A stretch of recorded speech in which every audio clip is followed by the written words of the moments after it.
नमस्कार, आप देख रहे हैं इंडिया न्यूज में आपके साथ तरन्नुम जहां शेख। बुलेटिन की शुरुआत फटाफट अंदाज में। जमियात की बैठक से बड़ा अपडेट, प्रोफेसर नोमानी ने दिया बड़ा बयान। यूनिफॉर्म सिविल कोड नहीं है मंजूर, मथुरा की मस्जिद जहां कायम है वही कायम रहेगी।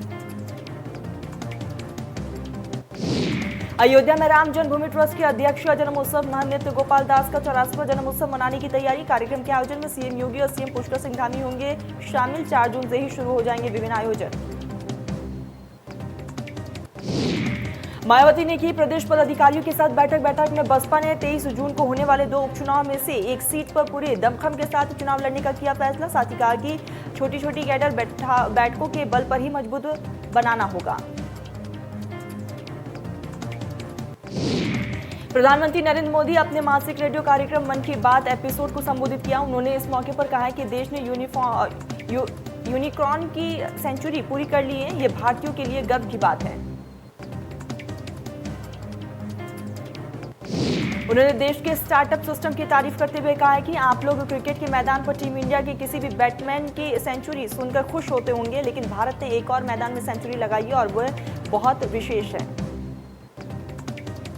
उन्होंने कहा कि इस महीने 5 तारीख को देश में यूनिकॉर्न की संख्या 100 के आंकड़े तक पहुंच गई है और आपको पता है कि यूनिकॉर्न यानी कि कम से कम 7,500 करोड़ रुपए का स्टार्टअप। आपको ये जानकर की भी हैरानी होगी कि हमारे कुल यूनिकॉर्न में से 44 पिछले साल बने थे।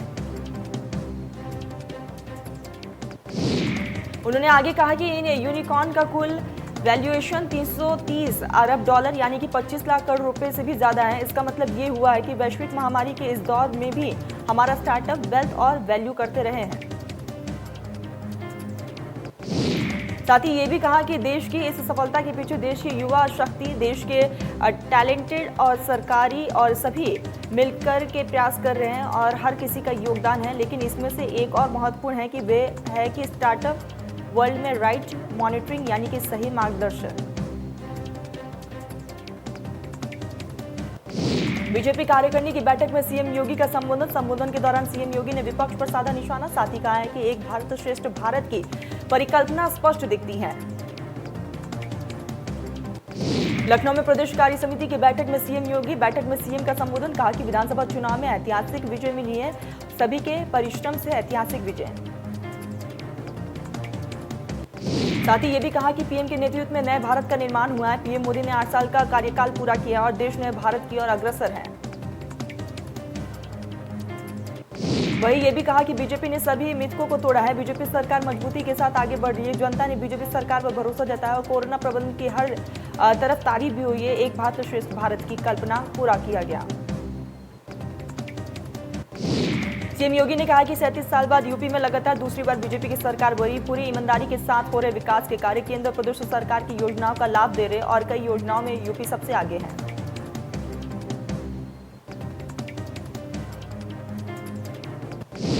मुख्यमंत्री योगी आदित्यनाथ ने किया ट्वीट, कहा कि सांकेतिक और आध्यात्मिक राष्ट्रवाद पहली बार भारत की राष्ट्रीय राजनीति में सम्मानजनक स्थान पर रहा।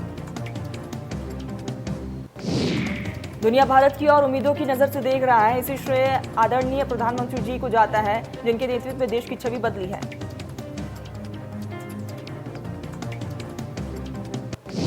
देश के पूर्व प्रधानमंत्री और महान किसान नेता चौधरी चरण की पुण्यतिथि पर देश उन्हें नमन कर रहा है। इसी अवसर पर उत्तर प्रदेश के मुख्यमंत्री योगी आदित्यनाथ ने भी लखनऊ में पूर्व प्रधानमंत्री चौधरी चरण सिंह की पुण्यतिथि पर उन्हें श्रद्धांजलि अर्पित की।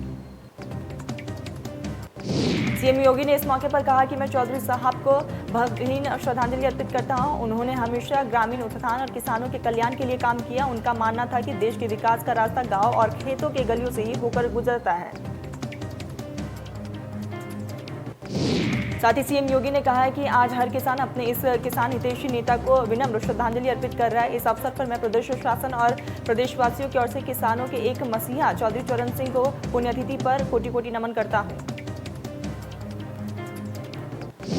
प्रियंका गांधी वाड्रा जून में कर सकती है लखनऊ का दौरा। चिंतन शिविर में प्रियंका गांधी वाड्रा भी होंगी शामिल। लखनऊ में आयोजित होगा कांग्रेस का चिंतन शिविर। मुरादाबाद में राम गोपाल यादव का बड़ा बयान। ज्ञानवापी पर बोले प्रोफेसर राम गोपाल यादव, क्या शिवलिंग मीडिया ने देखा है, आजम खान पार्टी से नहीं है नाराज।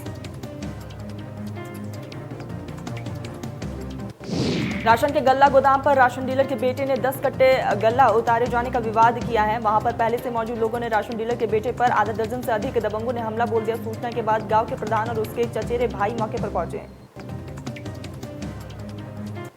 वहीं पहले से मौजूद आधा दर्जन से अधिक लोगों ने धारदार हथियार से हमला बोल दिया, जिससे बीजेपी समर्थित ग्राम प्रधान के सहित 5 लोग गंभीर रूप से जख्मी हो गए। वहीं सभी घायलों को पुलिस ने सामुदायिक स्वास्थ्य केंद्र पर भर्ती करवाया, जहां पर इलाज जारी है। शिल्पग्राम में शनिवार को शाम बेहद खास रही है। अलग अलग गायकों की गायकी और उनके सुरों से सजा हुनर हाट के माहौल में संगीत का हर रंग देखने को मिला है। सुरमई शाम की रौनक में चार चांद लगाने का भी काम किया है। केंद्रीय संसदीय कार्य और संस्कृति राज्य मंत्री अर्जुन राम मेघवाल भी शामिल हुए। वहीं उन्होंने राजस्थानी लोक गायक उस्ताद अनवर खान मांगड़ियार के साथ मंच से प्रभु राम कृष्ण और मीरा के भजन और राजस्थानी लोक गीतों का बेहतरीन तरीके से गाकर समा भी बांधा। महाराणा प्रताप इंजीनियरिंग कॉलेज के छात्रों के 2 गुटों में मामूली कहासुनी को लेकर आपस में मारपीट हो गई है, जिसके बाद दबंग छात्रों ने कॉलेज के गेट छात्र पर लाठी डंडे और बेल्टों से हमला किया, जिसके बाद पीड़ित छात्र ने दबंग छात्रों के खिलाफ थाने में तहरीर दी है। मामला किठूर थाना क्षेत्र के मंधाना कोठी स्थित MPEC कॉलेज का है। लखनऊ में सड़कों पर खुलेआम दबंगई का CCTV वायरल हुआ है वीडियो। बेखौफ बदमाशों ने सरेआम युवक की पिटाई की है। युवक को कार से उठाकर ले गए थे दबंग, वीडियो वायरल। लखनऊ में मोबाइल चोरी के शक में युवक को बंधक बनाया गया। लोगों ने युवक को बंधक बनाकर जमकर पिटाई की है। पिटाई का वीडियो सोशल मीडिया पर वायरल हुआ।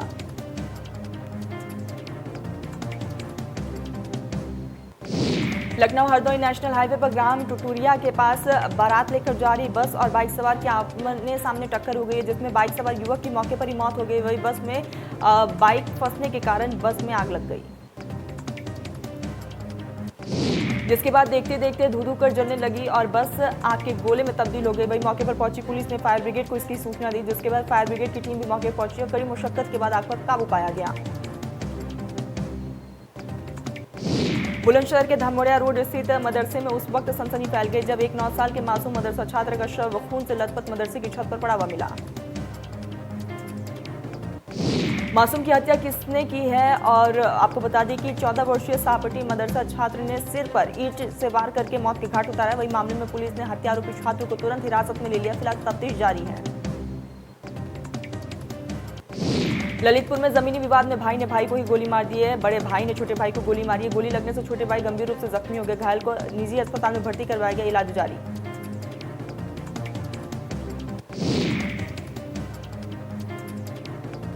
प्रिंटियर फैक्ट्री का तेज धमाके के साथ वायरल फट गया है। वायलर फटने से 4 लोग गंभीर रूप से जख्मी हो गए। वही हादसे में एक मजदूर की मौके पर ही मौत हो गई।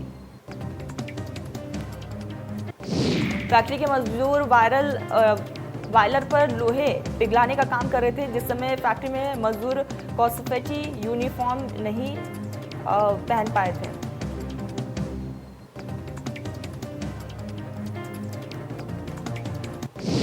आगरा में जयपुर हाईवे पर भीषण सड़क हादसा हो गया। डिगेमार वाहन आपस में भिड़े। हादसे में टेम्पो में सवार एक युवक और एक महिला की मौत हो गई। 4 लोग गंभीर रूप से जख्मी है। सूचना पर पुलिस की टीम भी मौके पर पहुंची और इलाज के लिए अस्पताल में भर्ती करवाया। शवों को कब्जे में लेकर पोस्टमार्टम के लिए भेजा गया। लखीमपुर बहराइच राज्य मार्ग पर सुबह तड़के भीषण सड़क हादसा देखने को मिला है। कर्नाटक से अयोध्या जा रही श्रद्धालु से भरी टेम्पो ट्रैवलर गाड़ी तेज रफ्तार से जाकर टकरा गई है। इस हादसे में 7 श्रद्धालुओं की मौके पर ही मौत, जबकि 9 श्रद्धालु गंभीर रूप से घायल है, जिनमें से 4 की हालत बेहद नाजुक बनी हुई है। ये सभी श्रद्धालु कर्नाटक से अयोध्या राम जन्मभूमि का दर्शन करने के लिए पहुंचे थे, जबकि 9 श्रद्धालु गंभीर रूप से घायल है, जिसमें से 4 की हालत बेहद नाजुक बनी हुई है। ये सभी श्रद्धालु कर्नाटक से अयोध्या श्री राम जन्मभूमि का दर्शन करने के लिए जा रहे थे।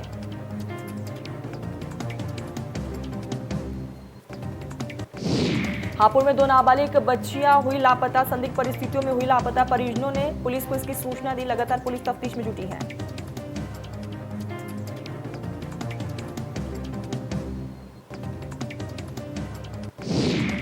यूपी में आज फिर बड़े पैमाने पर प्रशासनिक फेरबदल का मामला सामने आया और प्रदेश में बड़े पैमाने पर आईपीएस अफसरों के तबादले किए गए। 11 आईपीएस अफसरों का तबादला किया गया, जिसके तहत अनिल कुमार सिंह डीआईजी पीएसी लखनऊ अनुभाग का तबादला किया गया।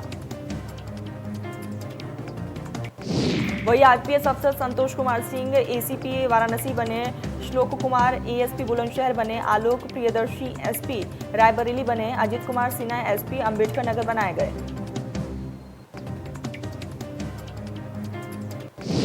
बागपत में गिरते जल स्तर को लेकर डीएम बागपत ने जनपद से सजल बागपत की पहल शुरू की है। इसके अंतर्गत जनपद के तालाबों और नदियों को पुनर्जीवित करने का प्रयास भी किया जा रहा है। जनपद के स्थानीय लोगों ने भी डीएम से पहल की सराहना की।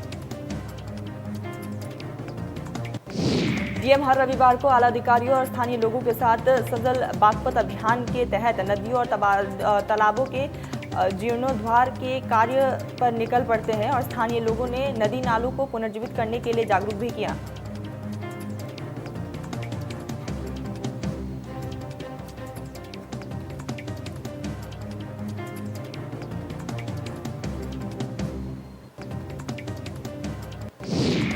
चारधाम यात्रा के दौरान नहीं थम रहा मौतों का सिलसिला, लगातार मौतों के आंकड़ों में बढ़ोतरी देखने को मिल रही है। चारधाम यात्रा को लेकर प्रशासन पर कई तरह के सवाल उठ रहे हैं। अब तक 98 यात्रियों की मौत हो गई, जिसमें मरने वालों में 2 कोरोना पॉजिटिव भी। चारधाम यात्रा को लेकर सीएम धामी ने श्रद्धालुओं से अपील की है। सीएम ने श्रद्धालुओं से अपील करते हुए कहा है कि जब तक रजिस्ट्रेशन नहीं हो जाए तब तक आप चारधाम की यात्रा ना करें। उत्तराखंड के सरकारी स्कूलों में शिक्षा व्यवस्था की स्थिति किसी से छिपी नहीं है। लगातार बंद हो रहे सरकारी स्कूलों और घटती छात्रों की संख्या इसका सबसे बड़ा उदाहरण है। लेकिन जब जिम्मेदारियों से पटरी से उतरती शिक्षा व्यवस्था पर सवाल किया जाता है तो कोई भी जवाब देने से बाज नहीं आता। हाल ही में शासन की ओर से कुमाऊं मंडल के 7 स्कूलों को बंद करने का आदेश जारी किया गया। बंद होने वाले इन 7 माध्यमिक स्कूलों में से 3 स्कूल अल्मोड़ा जिले के हैं। वही अल्मोड़ा दौरे पर शिक्षा मंत्री डॉक्टर धन सिंह रावत ने खुद शून्य छात्र संख्या वाले स्कूलों को बंद करने की बात कही है। मंत्री ने कहा है कि जिन सरकारी स्कूलों में छात्रों की संख्या शून्य हो चुकी है, ऐसे स्कूलों को निश्चित रूप से बंद किया जाए। यमुनोत्री धाम यात्रा का आगाज हुए 1 महीने होने वाले हैं, लेकिन स्थिति जस की तस बनी हुई है। यमुनोत्री धाम का पैदल मार्ग पर अब चलना भी बदहाल हो चुका है। जनता भी परेशान है। यमुनोत्री धाम का पैदल मार्ग के सफाई का काम जिला पंचायत उत्तरकाशी देखता है और टैक्स की वसूली भी जिला पंचायत ही करता है, लेकिन पैदल मार्ग की तस्वीर साफ है जो दिखाई दे रही है। अक्टूबर महीने में आई देवैया आपदा से कोट गोदाम बेराज से गोलापारा क्षेत्र में जाने वाली सिंचाई नहर क्षतिग्रस्त हो गई है, जिसके बाद गोलापारा क्षेत्र के किसानों के सामने सिंचाई का संकट पैदा हो चुका है। इसी के मद्देनजर कुमाऊं कमिश्नर दीपक रावत ने सिंचाई विभाग के अधिकारियों के साथ क्षतिग्रस्त नहर का स्थलीय निरीक्षण किया है। इस दौरान उन्होंने कोटद्वाम के गोला बाजार से निकलने वाली नहर से लेकर लीसा फैक्ट्री के पास तक सिंचाई नहर को बारीकी से देखा। अल्मोड़ा की डीएम ने कई ग्रामीण क्षेत्रों में हो रहे विकास योजनाओं का स्थलीय निरीक्षण किया है। इस दौरान डीएम ने ग्रामीण और जनप्रतिनिधियों के साथ लोगों की समस्याएं भी सुनी। वही डीएम ने लोगों को किसी भी प्रकार की हो रही समस्या को तुरंत निस्तारण के निर्देश दिए। वही उन्होंने क्षेत्र के कई विद्यालयों में छात्रों के साथ पाठन की समीक्षा की। काशीपुर में बीते दिन हुए हत्या का पर्दाफाश पुलिस ने कर दिया। पत्नी ही प्रेमी के साथ मिलकर पति की हत्या का षड्यंत्र रचा था। 30 अप्रैल को घर से ही लापता हो गया था, जिसके बाद पुलिस ने गुमशुदगी की एफआईआर दर्ज करने के मामले में 4 जांच पड़ताल शुरू की। जांच में पुलिस ने पाया कि मृतका के पत्नी का उसके पड़ोस से अवैध संबंध था।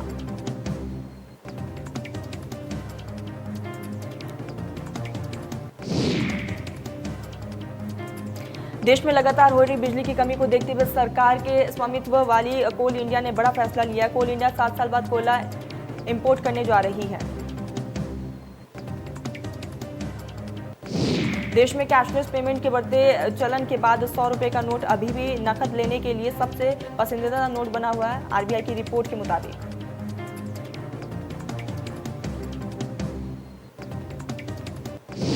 देश के दिग्गज auto company Mahindra and Mahindra ने चौथी तिमाही में शानदार प्रदर्शन किया है। वित्तीय साल 2021-22 की चौथी तिमाही में कंपनी का मुनाफा 17% बढ़ा।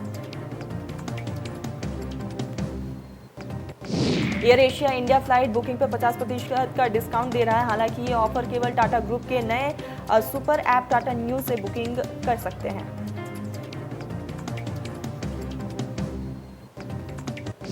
राजस्थान रॉयल्स 14 साल के इंतजार के बाद आईपीएल फाइनल खेलने जा रही है। टीम ने दूसरे क्वालीफायर मुकाबले में रॉयल चैलेंजर्स बेंगलुरु को एक तरफा अंदाज में 7 विकेट से हराया था।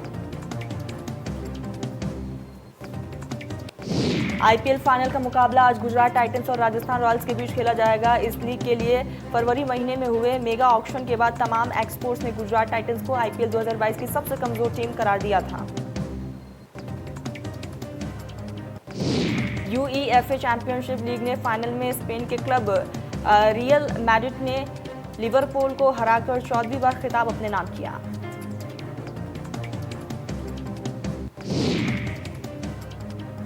पुणे में सुपरनोवा और वेलोसिटी के बीच खेले गए वीमेंस टी20 चैलेंज के फाइनल मुकाबले में सुपरवाज ने यहां पर वेलोसिटी को रोमांचक मैच से 4 रन से हराकर खिताब अपने नाम किया।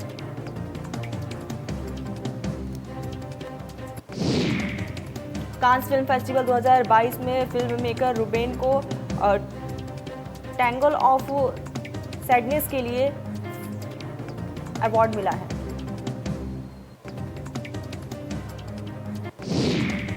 अमेजन प्राइम वीडियो की वेब सीरीज पंचायत की सीजन 2 के काफ़ी चर्चाएं हो रही है और ये शो दर्शकों को भी काफ़ी पसंद आ रहा है।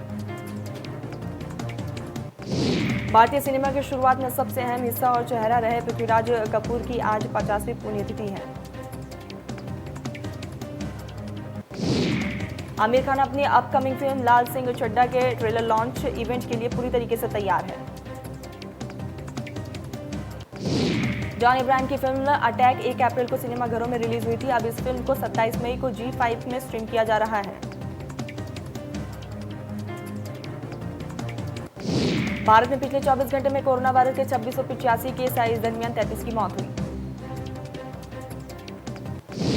बीते 24 घंटे में दिल्ली में 442 केस सामने आए हैं और इस दरमियान एक शख्स की मौत हुई है।